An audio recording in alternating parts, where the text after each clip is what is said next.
Storytellers Uncut. Each week our show highlights a storyteller from around the Metroplex and lets them show their talent for telling stories, as well as giving the audience an in-depth knowledge of who their favorite storyteller really is.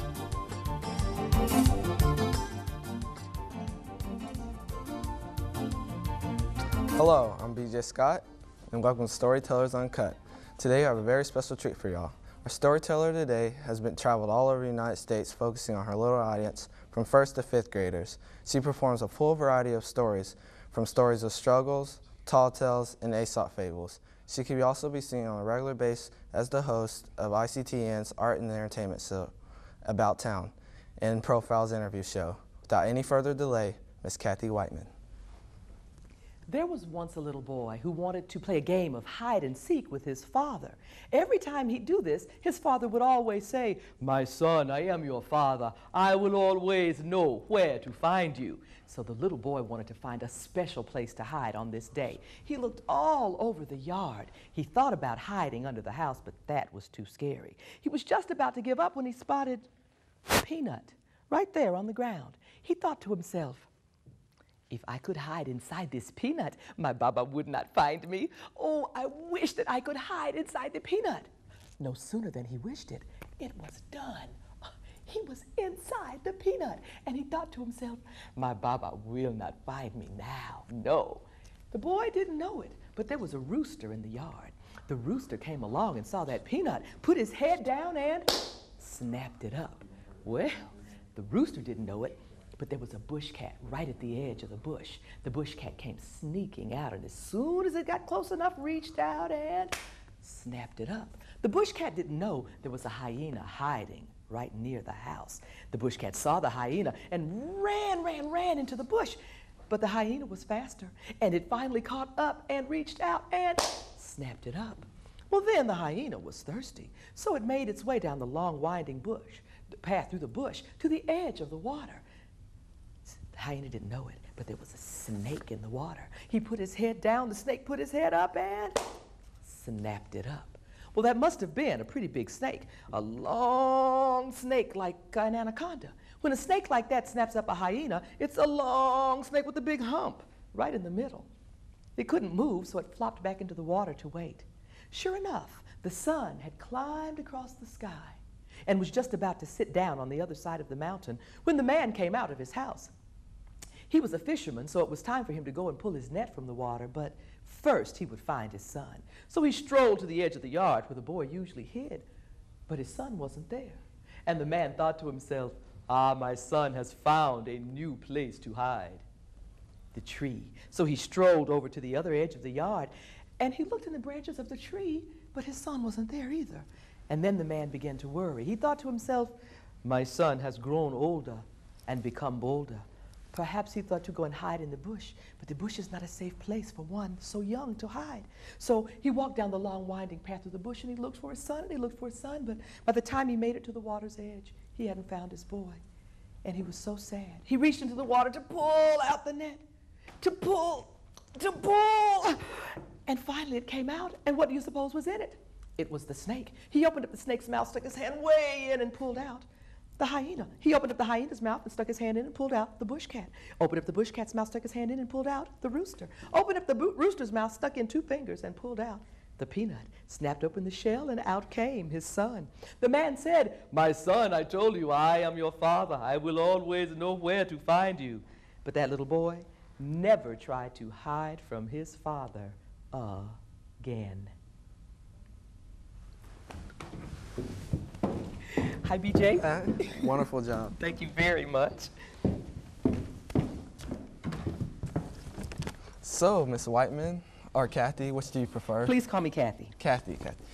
So what inspired you to do this? Well, I come from a family of storytellers, and I believe that most people have a story to tell. That's why I do both sides of the business that I do. I'm very interested in helping other people tell their stories, which is what I get a chance to do with Urban Community Television. And I'm very interested in telling stories that I find from different parts of the world. That story comes from East Africa, probably Uganda or Tanzania, and it's an old tale. I learned it for a younger audience, for my babies, as I call them, my 1st through 2nd, 3rd graders, that kind of thing. But I find that even when I tell it to audiences that are older, they really enjoy the story as well. So I think that it's because I come from a tradition of storytellers that I have a real love for it. Wow, that's wonderful. How long have you been telling stories? Oh, gosh. If you'd asked my mother that question, she'd say since I started talking. But professionally now for almost 20 years. Wow. Yeah, 20 years. That's awesome. Have you had any trials and tribulations being an African-American storyteller? Not really. Not really? Not really. Storytellers are going to face problems in the classroom because if you're going to do a really good job as a storyteller, you've also got to have some classroom management skills or audience management skills. And if you don't have those, it'll make the storytelling difficult for you. What I find is that if you are a good storyteller, you'll get hired, and if you're not a good storyteller, you won't. So that's it, yeah. Do you have any favorite stories you like to tell? You know, when people ask me that question, I always say, the story that I love the most is the one that I'm telling at that particular time. Really? I have probably about 56 stories in my repertoire. Wow. And they're stories from all over Africa, all over the Caribbean, all over the southern part of the United States. I tell a lot of Brer Rabbit stories, and I guess that really does hold true. The thing that I'm telling, I get immersed in the story and find new things to love about the stories all the time. So yeah, I don't have a favorite. The favorite one is the one I'm telling. That's cool. Yeah. What do you think is your most unusual stories you tell? Most unusual story to tell. Ooh, that's a tough one. Let me think about that for just a second. I have a story that I wrote for my children that has to do with a little boy who talked too much. Okay. I don't know why I would come up with something like that. But anyway, and that's probably one of my most requested stories from people that have heard me tell before. They say, oh, you got to tell that Igbo story. Probably unusual just in the fact that there's so many moments in the story that both parents and kids can relate to. Oh, okay. And so they like that story. That's and I do too. Yeah. Okay. Have you messed up during a storytelling? All the time. Have your audience noticed when you messed up? No, I'm a professional. Yeah, So yeah, I do mess up. You do mess up. Yeah, absolutely. While over there, I didn't notice you messed up. Well, So. thank you. I appreciate that. I had a couple of times, but you know, you move past them. Okay. Well, what do you accomplish by telling stories? Oh, wow, that's a great question. A lot of things. At an educational level, storytelling is one of the performing arts that really has a very, very positive impact on literacy. If you can tell a story in a way that makes a kid want to go to the source material, say I tell an Anansi story that they might have from a book in their library, the kid will want to go to the source material and read it for themselves. So it really does boost, you know, literacy in that way. The other thing is that it creates a bond between the people, the teller and the listeners, you know. Kids always come up afterwards and they want to give me a big hug and that kind of thing. If just for a moment it gives you a chance to share something that you care about and the kids care about, so it's kind of neat. Well, thank you, Ms. Whiteman, for allowing us for your storytelling today. Thank you, BJ. It's my pleasure. And thanks, you've been a great guest. Thank you.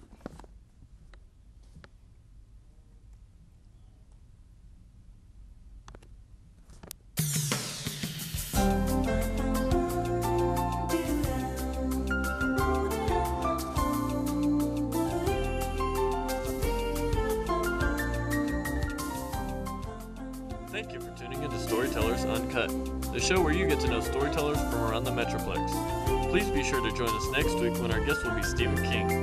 For HLS Productions, this is Mark Lewis. We'll see you next time.